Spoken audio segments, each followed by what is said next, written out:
Bismillahir Rahmanir Rahim. Lesson from the Quran by the thinker of the Quran, Allama Ghulam Ahmad Parwez, R.A. Surah Al-Fatiha 1 verse 3. My dear respected ones, in this lesson we come to the third verse of Surah Al-Fatiha, Maliki Yawmiddin 1-3. Before this, we studied God's attributes of Rububiyyah, Rahmaniyyah, and Rahimiyyah. The central point in all of them was nurturing, taking something from its point of origin and gradually bringing it to completion, and, when necessary, providing resources suddenly in emergency situations or instantaneously. In short, the focus was on growth. And clearly, only the one who has control over the means of growth can provide it. Only the one with power and authority can supply the means of nurturing. Now, the next word before us is Maliki. The root of the word Malik is Mim, Lam, Kaf, which appears with all three vowel forms on the letter Mim. Malik, Milk, Mulk. From this also comes Malakut, and alongside Malik, owner, comes Milk, possession. The basic meaning of this root is to be capable of and in control of something. Ownership requires possession, because if there is no possession over a thing, then no kind of power or control exists. Thus, this word or root is fundamentally used for being capable and in control. Its secondary meaning is choice, will, or authority. In reality, you can see that the meaning of being capable and in control necessarily includes choice and will. The word authority is very comprehensive here. But when this choice and will are attributed to God, two further characteristics are added, and it is precisely these characteristics that distinguish God's ownership, mulk, milk, from human ownership, human concepts of kingdom or dominion. A third fundamental meaning is that support upon which something stands, the foundation upon which a structure is built. If God is the owner of this universe, as it is said, Lahu mulku samawati wal ard 2:16 and Malakut samawati wal ard 6:75, then we translate this as the ownership of the heavens and the earth belongs to him. But here the meaning is deeper. His complete choice and will are absolute. Everything is under his control. And along with this, it also means his choice, will, and authority exist because he is the support for the life and growth of the things of the universe. Now, see how far the meaning has progressed. In the word Malik, there was initially only the aspect of power and authority. But the Quran, considering the fundamental meaning of this word, makes it clear. When God is called Malik, it does not mean human domination, tyranny, or coercion. Rather, it means that he is the support for the growth and development of the things of the universe. In this root, there is another nuance. It is the means by which two things are joined together, the medium through which a matter is corrected and brought to completion. That is why the Arabs use the word milak for mortar, what we today call cement. Cement binds bricks and stones together, giving them mutual support, so that the wall reaches completion. Thus, the meaning includes correction of affairs, bringing them to completion, and providing strength between two things. So when we say about God, Lahu mulku samawati wal ard 2:07, it means that all authority and power in the universe belongs to him. But it also implies that his authority is the sustaining force of the life and growth of the universe. His authority is the cementing force by which the elements of the cosmos are bound together into a unity. This unity, this mutual cohesion, is what enables the system of the universe to function so beautifully. The mutual attraction and gravitation among the particles of the universe arises from this divine attribute of Malik. Through it, he nurtures creation, enabling it to traverse evolutionary stages and reach completion. The movement of a human finger affects the galaxies. My dear respected ones, whenever God's attribute of Malakiyya is mentioned, we must consider which of its meanings is most appropriate in that context. All these meanings are before us, but depending on the subject and context, we select the most fitting. This divine attribute of ownership and authority in the universe is what binds all things together. Modern scientists can best appreciate this. Their research shows that although the things of the universe appear separate to us, like grains of sand, in reality they are united in such a way that له خرشيد قطرة تبكي أغرة قد القير. James Jeans, regarded as the greatest authority on cosmology in our age, wrote in his book The Mysterious Universe that the unity of the cosmos is such that if I move my finger here, the movement affects every single planet in the galaxies. The motion of any particle in the universe is not confined to itself. It influences the entire universe. This is because the whole universe is an indivisible whole. That is why it is called universe. This unity is the manifestation of God's attribute of Malakiyya. His ownership means that His authority exists for the purpose of providing the means of growth and sustaining the unity of the entire cosmos. This is the purpose for which the word Malik is used for God. The meaning of Yom. The next word is Yom in Maliki Yom Din 1 verse 3. This word is generally translated as day, meaning the 24-hour period. There is no doubt that in Arabic this word is also used in that sense, but its meaning is much broader. It refers to what we call a period, age, or stage. For example, when you say Stone Age, what do you mean? Not a single day, but an era in history. History is divided into different periods, such as the reign of a certain dynasty. That means the entire span of time during which they ruled. Or when we say a matter has passed through different stages to reach here, each stage or period is called Yom in Arabic. Thus, the Quran uses Yom both for the day that results from the alternation of night and day and also for much larger spans. It says that one Yom of God, according to your reckoning, is 1,000 years. Elsewhere it says 50,000 years. Clearly, this is not a 24-hour day. So Yom means the periods, the stages, the epochs through which the things of the universe pass in their evolutionary journey. In the Quran, their stages, their eras, their ages are referred to as Yom. Therefore, when it says Maliki Yawmiddin, it does not mean a 24-hour day of Deen. Rather, it means the period, the stage, the era in which Deen will be enforced, the era of the sovereignty of Deen. If you call it the era of God's sovereignty, then the meaning of Deen becomes clear. So here, Yom does not mean a day of 24 hours, but a period in which Deen will be implemented in its preserved form. Whatever meaning you take for Deen, the period of that Deen is what Yom refers to. This means that in the era of Deen, authority and sovereignty will belong to God, because He controls the means of growth and evolution of the universe. And He maintains this control in order to ensure their correction, their completion, their cementing force, their unity, their integration. The Quranic meaning of ad-dini. The next word is ad-dini. This is the word that is the focal point of the entire teaching of Islam and the Quran.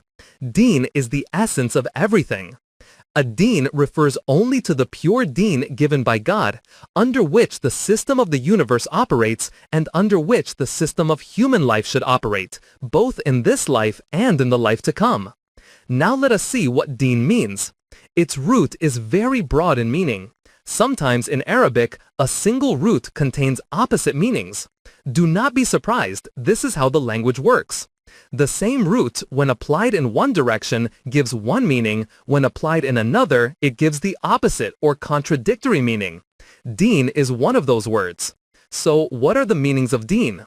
They include dominance, authority, sovereignty, kingdom, constitution, law, order, system, judgment, definite outcome, reward and punishment, law of requital, etc. On one side, the meanings of deen are authority, sovereignty, governance, kingdom, constitution, law, order, system, judgment, definite outcome, reward and punishment, law of requital. On the other side, its meanings are obedience, submission, subjugation. So, when the word is attributed to God, it carries the first set of meanings, dominance, authority, kingdom, governance, constitution, and law. When attributed to human beings, it carries the second set of meanings: obedience, submission, compliance with those very laws, constitutions, and systems. And when attributed jointly to both God and man, it means obedience to God's laws, the results of which manifest according to God's prescribed system. Thus, deen in relation to God means His law, His constitution, His sovereignty, His authority, His governance. And deen in relation to man means obedience, submission, compliance with God's law. Together, it means obedience to God's law and the manifestation of results according to His system of requital. Because deen also means reward and punishment, law of requital, both aspects are included: God's authority and man's obedience. I have explained the meanings of this root, and many Quranic verses can be cited in support. The word occurs in numerous places in the Quran. As I said, deen is the foundation of the entire teaching of Islam, the basis of the Quran, the focal point. Therefore, its frequent usage is necessary. But I think it is not essential here to present a large number of examples. For detailed references and explanations, one should consult my Lughatul Quran, where this is elaborated clearly. Here, I believe 2 or 3 verses are sufficient to illustrate the meaning. Consider the passage in Surah Yusuf where it is said that Yusuf's brother placed the royal cup in Benjamin's sack. فَبَدَأَ بِأَوْعِيَتِهِمْ قَبْلَ وِعَاءِ أَخِيهِ ثُمَّ اسْتَخْرَجَهَا مِنْ وِعَاءِ أَخِيهِ كَذَلِكَ كِدْنَا لِيُوسُفَ مَا كَانَ لِيَأْخُذَ أَخَاهُ فِي دِينٍ يَشَاءُ اللَّهُ نَرْفَعُ دَرَجَاتٍ مَنْ نَشَاءُ وَفَوْقَ كُلِّ ذِي عِلْمٍ عَلِيمٍ. Then the royal officials began searching the sacks. First, they checked the sacks of the other brothers, but did not find the cup. Finally, when they checked the sack of Yusuf's brother, the cup was found there.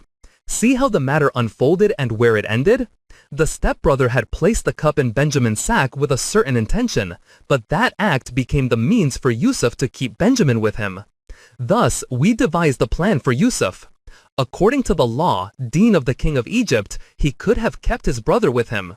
Only God's will could create such a means, fulfilling Yusuf's heartfelt desire without requiring him to do anything that would lower his exalted status. In this way, we grant high ranks according to our law of will. Remember, God's knowledge surpasses the level of knowledge of every possessor of knowledge. The use of the words Deen il-Malik and Deen in the Quran.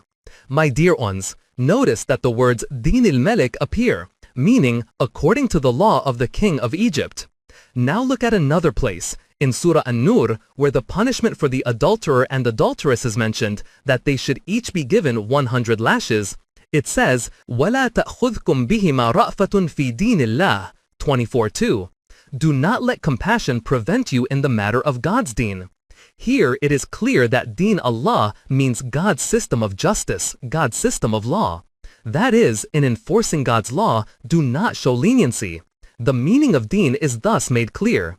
In Surah At-Tawbah, the word deen is used both for the divine system operating in the external universe and for the restrictions placed upon human beings, upon the community of believers. Thus, for both systems, the cosmic order and the human social, civil, or political order, the same word deen is used.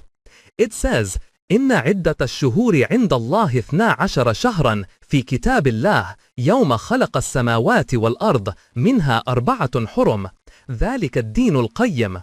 Indeed, the number of months with Allah is 12 months in the book of Allah, from the day He created the heavens and the earth. Of these, 4 are sacred. That is the upright deen. This means that the year consists of 12 months, divided in this way since the creation of the heavens and the earth, according to God's law. Here the word kitab means law. This is the system operating in the external universe. Then, regarding human life, it is said that 4 months are sacred, during which fighting is prohibited. This is a law for human society. Thus it is said, ذَلِكَ الدِّينُ الْقَيِّمُ. This is the upright deen. So here, deen appears in both senses, the operation of divine laws in the cosmos and the obligation of human beings to observe God's laws in their lives. In Surah Al-Imran, this truth is expressed even more clearly. Verse 82 says, أَفَغَيْرَ دِينِ اللَّهِ يَبْغُونَ 382. Do they seek other than God's deen? Are they searching for another deen? Then it explains, وَلَهُ أَسْلَمَ مَنْ فِي السَّمَاوَاتِ وَالْأَرْضِ طَوْعًا وَكَرْهًا وَإِلَيْهِ يُرْجَعُونَ 382.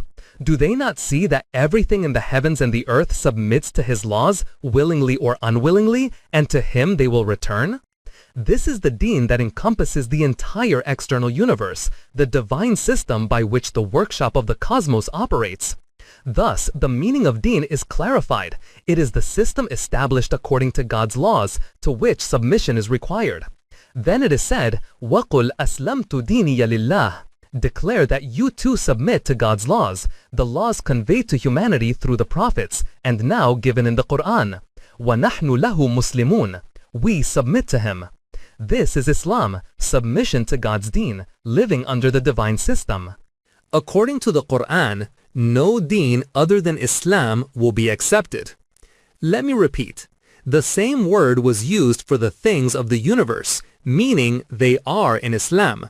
وَلَهُ أَسْلَمَ مَنْ فِي السَّمَاوَاتِ وَالْأَرْضِ 382. Everything in the heavens and the earth is in Islam, i.e., living according to God's laws, submitting to him, obeying him, never going against him. And you, O community of believers, say, وَنَحْنُ لَهُ مُسْلِمُونَ 383. We too submit to him.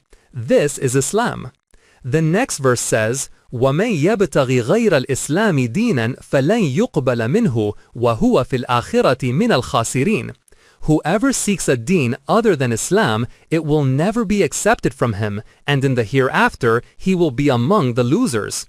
Here, both the meaning of Islam and the meaning of deen are made absolutely clear. Deen is the divine system, obedience to God's laws. Islam is submission to that system. The universe itself operates under this system, every particle obeying God's laws. Human life, too, must be lived under the same system, submission and obedience to God's laws, the divine order. Why is it necessary for the community of believers to have their own independent state? From these verses, it is clear that deen is the name of that system which is structured according to God's laws, in which every individual accepts the sovereignty of God alone, and in which only God's law is enforced. The question arises, what will happen through obedience to this law? The answer is that every human action will produce its exact and proper result. It is evident that such a system, in which obedience and submission are only to God's laws, can only exist if the Muslim Ummah, the community of believers, has its own independent state, in which they possess full authority and power to enforce the laws that Allah has granted, revealed, and preserved in the Quran. In other words, for the establishment of deen, the existence of an independent Muslim state is indispensable. Without it, living according to deen or Islam is not possible. This state is not seized by force, nor usurped, nor taken through plunder. It is the natural outcome of the faith and righteous deeds, iman and amal salihah, of the community of believers. Its purpose is the establishment of deen. See how beautifully this reality is expressed in Surah An-Nur. وَعَدَ اللَّهُ الَّذِينَ آمَنُوا مِنْكُمْ وَعَمِلُوا الصَّالِحَاتِ لَيَسْتَخْلِفَنَّهُمْ فِي الْأَرْضِ 24:55. Those who believe in the truth of God's laws and act in ways that nurture and manifest their latent potential, God has promised them that He will grant them authority and dominion in this world. Reflect on how definite and certain this promise of istikhlaf fil ard, succession and authority in the earth is. Two things become clear. If we wish to test whether our faith truly meets God's standard and whether our deeds are truly righteous, the test is to see whether authority and dominion, istikhlaf fil ard, are achieved in this world. This is God's promise, and God never breaks His promise. The meaning of promise here is law, sunnatullah. It is God's law that the inevitable result of faith and righteous deeds is succession and authority in the earth. In Sufism, there is no need for a state. My dear ones, later I will explain that when deen was turned into madhab, religion, the meanings of these verses were altered. The meaning of khilafa fil ard was changed. It was said that this refers to spiritual succession. Perhaps you do not know that among our religious spiritual leaders, peers, their disciples are called murids. Those who are considered closest are given the title of Khalifa. They are granted succession. This is a spiritual succession, which requires no state, no government, no land. It is said to be far superior to worldly succession. But Allah said, لَيَسْتَخْلِفَنَّهُمْ فِي الْأَرْضِ 24:55. He will surely grant them succession in the earth. And then he added, كَمَا اسْتَخْلَفَ الَّذِينَ مِنْ قَبْلِهِمْ 24:55. Just as he granted succession to those before them. The authority granted to previous nations was certainly in this world, on this earth. That was government, that was statehood. No other meaning can be taken. Thus, the meaning of istikhlaf is clear, the establishment of their own state on this very earth. Istikhlaf fil ard carries within it a distinct program. Now, what is the purpose of istikhlaf fil ard? Why is this state granted? My dear ones, this is the very purpose that makes this state, this government, unique and distinct from all other governments and states of the world. It is here that the entire reality becomes clear, what Islam is and how life is to be lived according to it. It is said that this istikhlaf fil ard, this authority, this state, is granted so that وَلِيُمَكِّنَنَّ لَهُمْ دِينَهُمُ الَّذِي ارْتَضَوْا لَهُمْ وَلِيُبَدِّلَنَّهُم مِّن بَعْدِ خَوْفِهِمْ أَمْنًا 24:55. That deen, that divine system which God has chosen for them may be firmly established, practically implemented, enforced, and made permanent. Thus, the state that comes as a result of faith and righteous deeds has one purpose, the establishment of deen. It is clear that deen can only be implemented, established, and kept operative within an independent state. The result of establishing deen attaining life's great purpose. What is the outcome of establishing deen? It is said, وَلِيُبَدِّلَنَّهُم مِّن بَعْدِ خَوْفِهِمْ أَمْنًا 24:55. After fear, he will grant them security.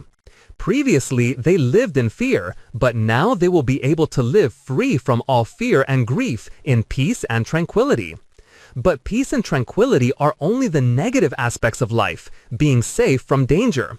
This in itself is not an achievement. A bird in a cage is perfectly safe, but mere safety is not the purpose of life. Peace is granted so that man may, with assurance, pursue his true purpose. What is that purpose? The verse continues, يَعْبُدُونَنِي لَا يُشْرِكُونَ بِي شَيْئًا 24:55.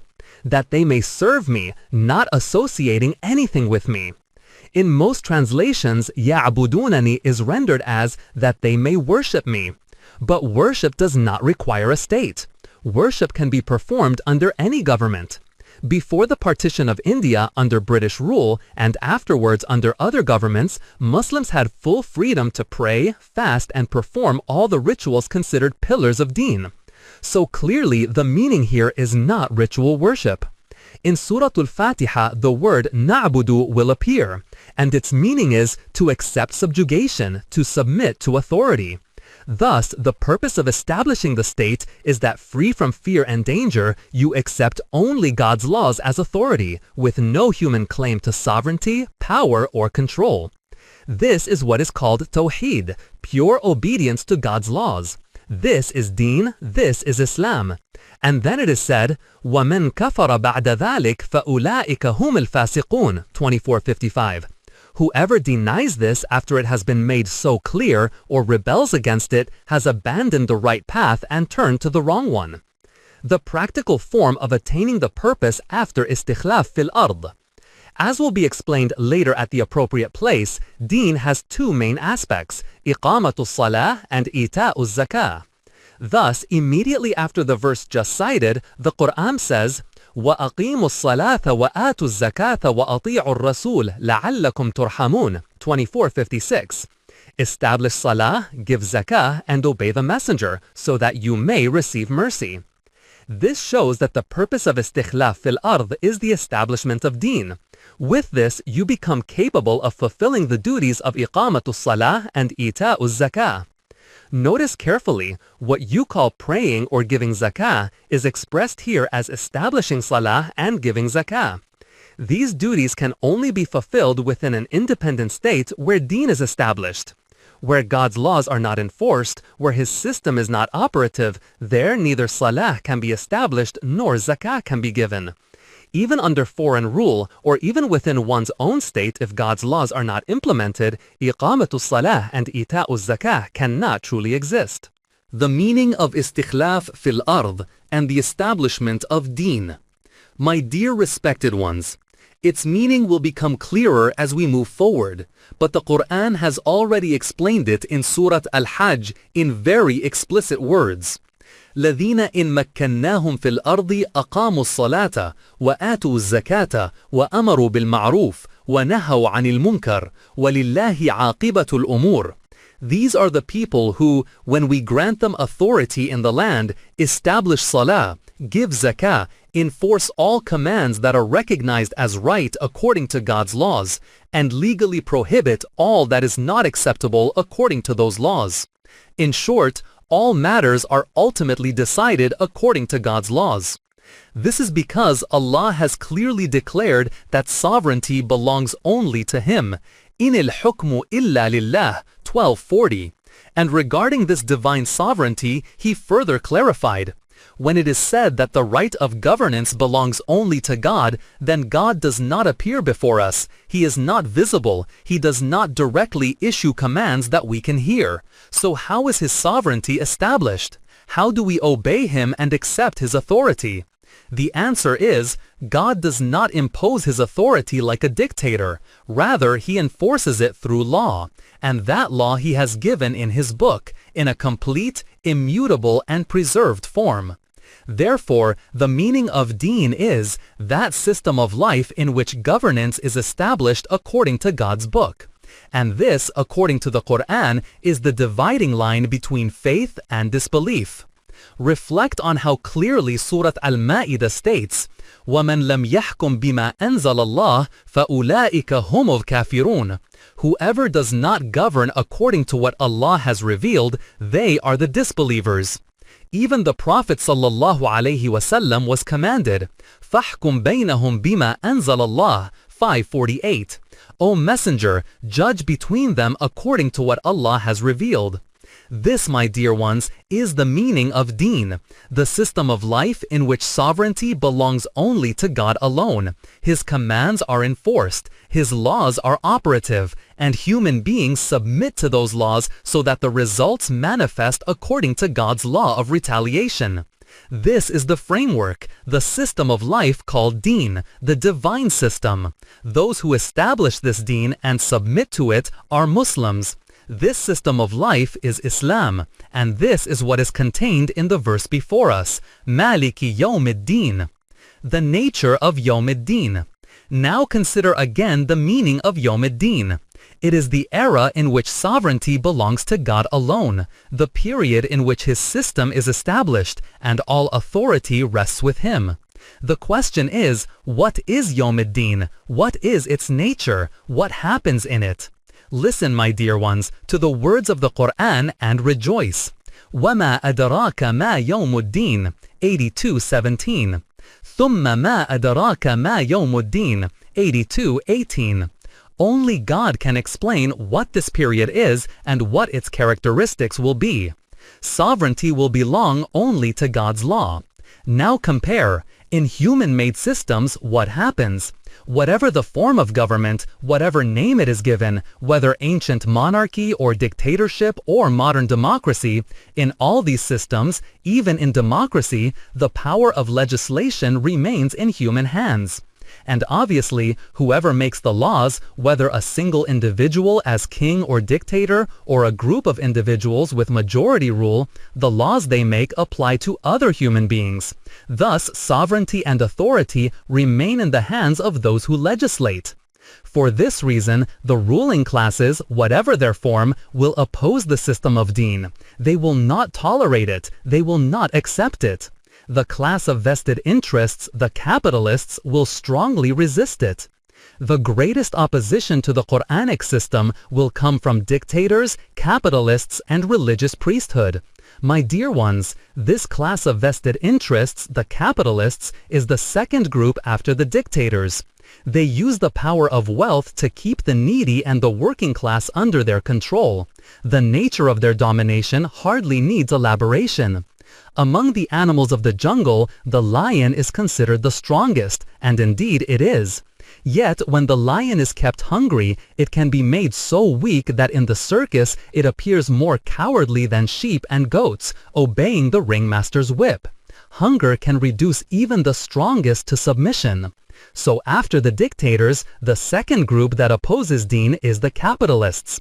And the third group is the religious priesthood. The nature of their authority is altogether different. They commit arbitrary acts in the name of God. Kings, rulers, lawmakers, and political elites exercise power over people's bodies, but the religious priesthood establishes its domination over their hearts and minds.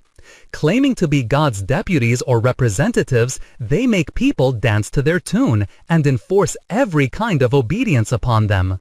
The strange thing is that this group is even worse than the capitalists. A capitalist at least invests some capital to exploit the labor of others.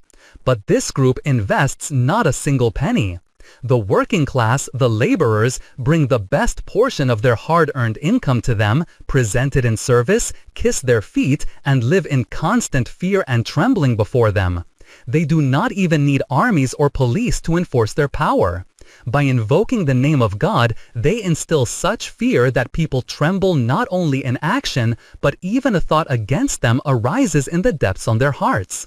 Whether they are the custodians of Sharia or the custodians of Tariqah, their rule is over the hearts of human beings.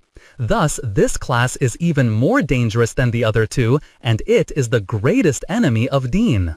Falsehood in the garb of truth. The noble prophets ﷺ would bring God's Deen, and establishing this Deen, that system was their religious duty. Despite the extreme opposition of vested interest groups, they would establish this system. But after their departure, these groups would re-emerge and attempt to dismantle it. For this purpose, the three groups, dictators, capitalists, and the religious priesthood, would form alliances, with the religious priesthood leading the way. The reason was clear. Falsehood can never succeed when presented in its naked form. It succeeds only when clothed in the garb of truth, deceiving others. Imagine a person speaking to you for an hour, saying lofty things aligned with your purpose and ideals in such a way that you see no selfish motive or hint of deceit. You become convinced, satisfied, and promise to act upon his words. But if, upon leaving, he says, "Brother, everything I told you was false," would you still act upon it? His success lay in presenting falsehood as truth and insisting to the end that it was truth. This was the technique of the religious priesthood. They retained the terminology of Deen but altered its meanings and concepts. The pillars and symbols of the system of Deen, which were meant to manifest in practical form, they kept intact in outward appearance, but changed their purpose, even making them ends in themselves. They claimed that if these rituals were performed formally, that was sufficient, that it fulfilled God's will, that it achieved the purpose of Deen. This was mere formalism, outward ritual without substance. They trapped the nation in this deception, assuring them that God and his messenger were pleased, or telling them that since no results were visible in this world, the real outcome would be in the hereafter. They said, this world is the place of action, the place of reward is the next world. Perform these rituals and you will earn reward, and in the hereafter you will receive paradise. Thus, the religious priesthood lulled the masses with false consolations, like opium, keeping them asleep, while monarchy and the capitalist class continued their arbitrary rule. By adopting this method, the religious priesthood transformed Deen into something else. They called it madhab, religion. The Quran never uses the word madhab. The word madhab does not appear anywhere in the Quran. It is a non-Quranic word. Later, this word was translated into English as religion. Today, Islam is also called a madhab, and at most it is referred to as madhab-e-Islam, considered the highest and most superior among the religions of the world. Our debates and discussions were all aimed at proving Islam superior to other religions, things with which Islam has nothing to do. Islam is not to be compared with religions, it is to be compared with systems of life. The Quran states, لِيُظْهِرَهُ عَلَى الدِّينِ كُلِّهِ 9:33. It will prevail over all systems. It never said that Islam would prevail over religions. Islam is not a religion, it is deen. But the religionist class, the religious priesthood, strives to keep deen in the form of madhab, to preserve it as religion, to emphasize it more and more. And the more intensely they emphasize it, the further deen recedes. The opposition faced by Prophet Shu'aib alayhi salam was due to the establishment of the system of salah. Let me present two clear examples of how deen was turned into madhab, religion. As I have explained, the noble prophets alayhimussalam would bring God's deen and establish it. The Quran narrates the story of Prophet Shu'aib alayhi salam.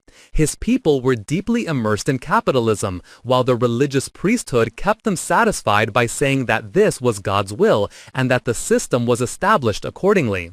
Prophet Shu'aib was born among them. His mission was to struggle against capitalism and raise his voice against it. When a prophet arises, he is alone or accompanied by very few, while the majority and dominance lie with the opponents. It appears that Prophet Shu'aib said to them, "Look, you oppose these things, but at least allow me to establish salah." They thought this meant some form of ritual worship, like saying, "Permit me to pray." Such a request would not be opposed, for they themselves worshiped their deities in their own way.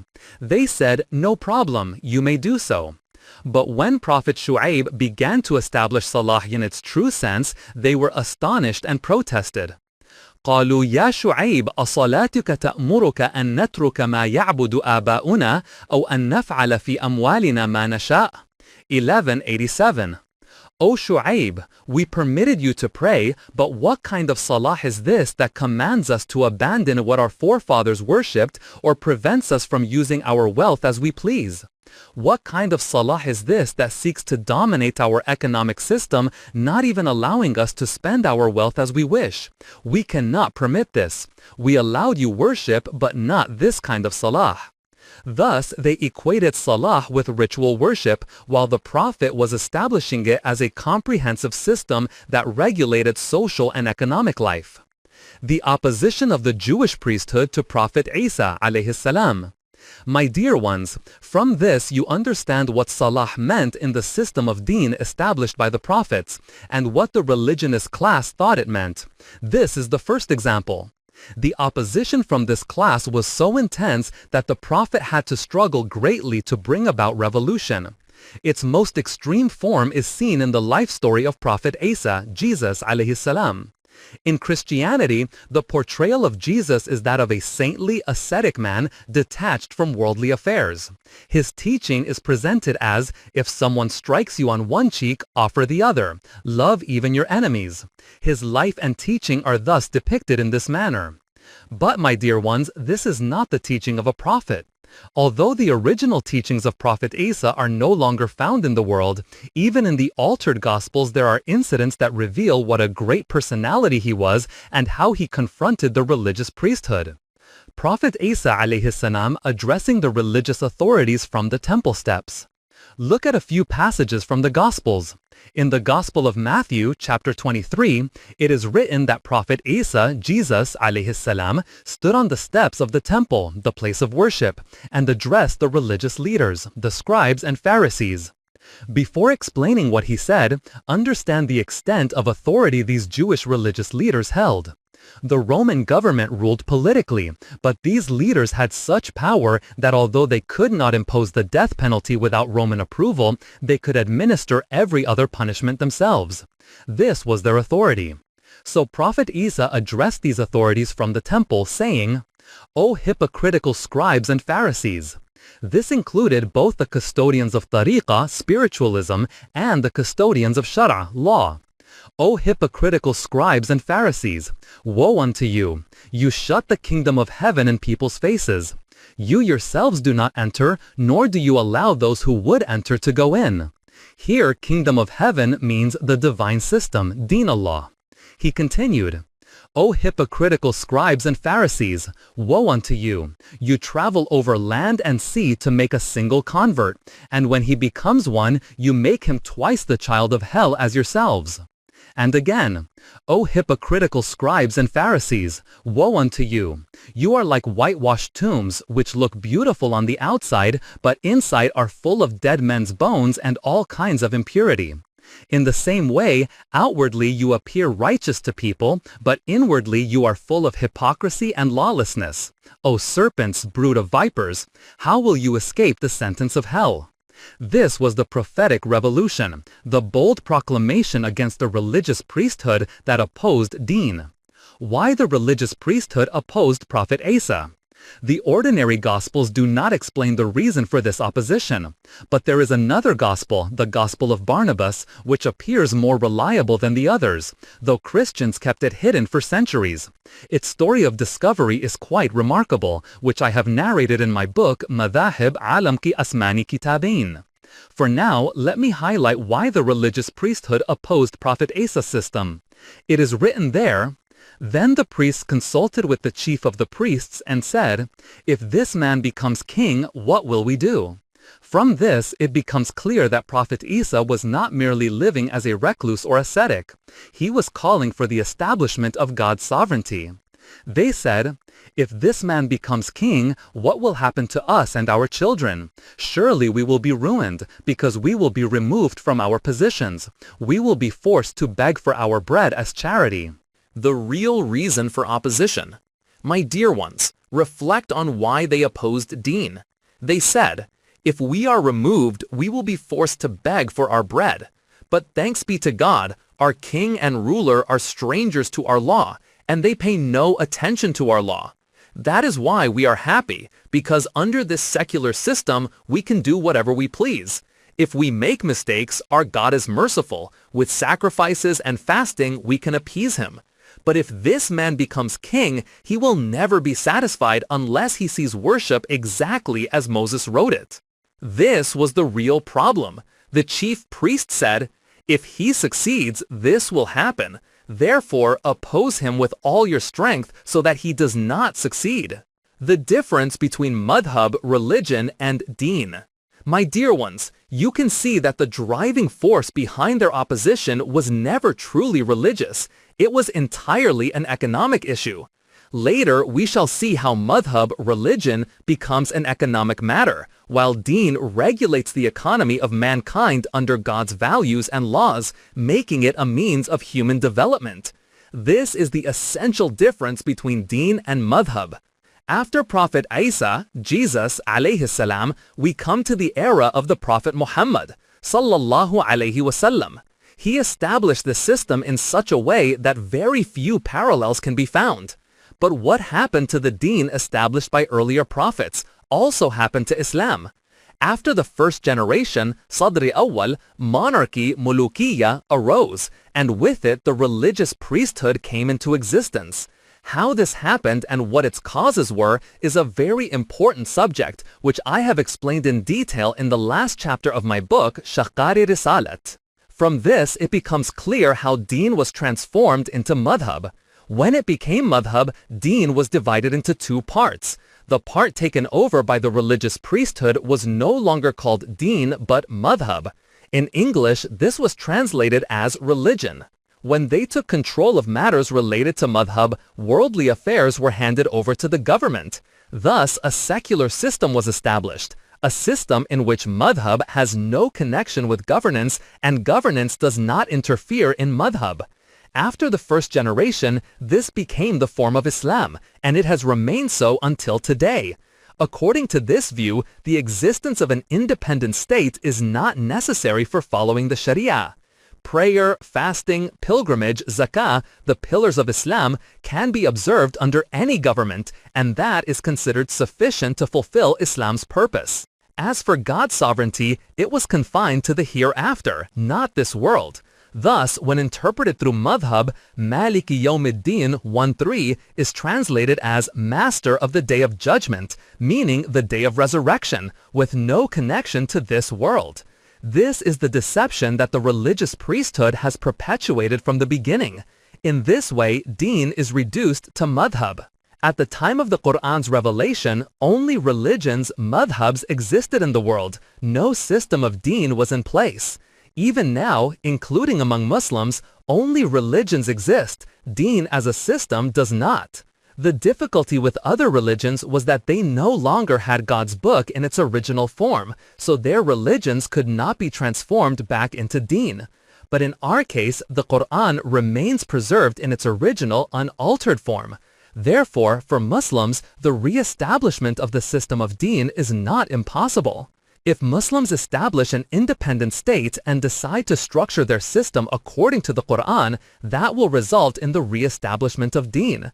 That is why I have always emphasized that Islam should not be called a madhab. It is not a religion, it is deen. Therefore, it must always be referred to as deen. Why was the existence of Pakistan demanded? After the first generation, Sadr Awwal, when deen was transformed into madhab, religion, the question arises, why did madhab continue to exist? Islam, in its true form as deen, was never established in our entire history. Our era, however, is fortunate in that this concept arose in the mind of a thinker, Allama Iqbal, 1877-1938. He said that Islam, as deen, can only be established if Muslims have their own separate, independent state. This is what came to be known as the concept of Pakistan. This was the very purpose for which the Pakistan movement arose and the demand for a separate state. Just as in the times of the prophets, the call for deen was opposed by religious classes, so too when this call was raised, opposition came from them. The British opposed it politically, the Hindus opposed it because they wanted permanent rule over all of India and its Muslims, and most regrettably, as always, the religious priesthood was at the forefront of opposition. Nationalist scholars opposed the Pakistan movement vehemently. The Hindus and British did not oppose it directly. Their opposition came through these scholars. The struggle between the Pakistan movement and the nationalist scholars was in reality the same old struggle between madhab and deen. The nationalist scholars argued, in India every kind of religious freedom is available. The Hindus guarantee that after independence, whatever government is established, Muslims will have full religious freedom. If we already have this freedom, then why is a separate state necessary? Iqbal, 1877-1938, explained to them, this freedom will be for madhab, religion. Freedom for deen can never be given by them. This was the difference, this was the reality of the Pakistan movement and the demand for Pakistan, and this was the reason for opposition. Allama Iqbal expressed this truth in a single verse. Mala ko jo hai Hind mein sajde ki ijazat, nadan samajhta hai ke Islam hai azad. The meaning of freedom in Islam. The mere permission to perform prostration, sajda, is not the freedom of Islam. The freedom of Islam means that governance belongs solely to God's laws with no other authority or sovereignty. This cannot be possible under foreign rule. That is why we demanded a separate state. This, my dear ones, was the Pakistan movement. After Allama Iqbal, 1877-1938, when Qaid-e-Azam Muhammad Ali Jinnah, 1876-1948, he expressed the purpose in clear and comprehensive words. In 1941, Qaid-e-Azam visited Hyderabad Deccan. Some students of Osmania University interviewed him. They asked, what will be the distinctive concept of the Islamic government you are demanding? In what sense will it differ from other governments? Listen, my dear ones, to his reply. The distinctive feature of the concept of Islamic government must always remain before us. In it, the source of obedience and loyalty is God alone, and the practical means of fulfilling this is the commands and principles of the Qur'an. In Islam, obedience is not due to any king, nor any parliament, nor any other person or institution. The commands of the Qur'an alone determine the limits of our freedom and our obligations in politics and society. Islamic government, in other words, is the rule of Qur'anic principles and commands, and for governance you necessarily require territory and a state. The many voices about the Pakistan movement. My dear ones, reflect carefully on what the struggle of the Pakistan movement was and what the true purpose was behind the demand for a separate state. Sadly, even today, many conflicting voices are heard about why we demanded a separate homeland. Most often it is said, the Hindus were narrow-minded. They did not allow Muslims to live freely. Therefore, we demanded separation out of frustration. Meaning, if the Hindus had been more broad-minded, if their temperament had been a little more generous, we would never have demanded a separate state. What a great deception this is! Others say it was purely an economic issue. Muslims in India could never establish factories, control trade, or accumulate wealth. Therefore, they demanded a separate state to gain these opportunities. Some even go so far as to claim, when Qaid-e-Azam invoked the name of Islam, it was merely a lawyer's tactic because Muslims are easily stirred by religion. The real purpose was economic. Parwez's role in the Pakistan movement. My dear ones, think carefully. The real purpose was to transform mazhab, religion, back into deen. I apologize for using I here, but I served in this movement for 10 years, and I consider it a blessing and honor that I did so in the company of Qaid-e-Azam, rahimahullah.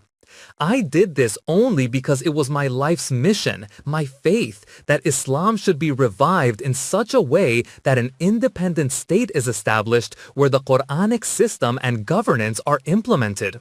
That is why I made every effort. You may look at the files of Tulu-e-Islam from that time. It was first published in 1938 at the instruction of Qaid-e-Azam. Its aim was to emphasize that an Islamic state means a state where the Quran rules. Later, in Pakistan, it was reissued in 1948, and since then, every issue revolves around this focal point. The meaning of Maliki Yawmiddin 1-3. This, my dear ones, is the meaning of Maliki Yawmiddin 1-3. The divine system, that era, that period in which God's system will be established and sovereignty will belong to God alone. The meaning of La ilaha illallah is precisely this. There is no ilah, no authority, no sovereign except Allah.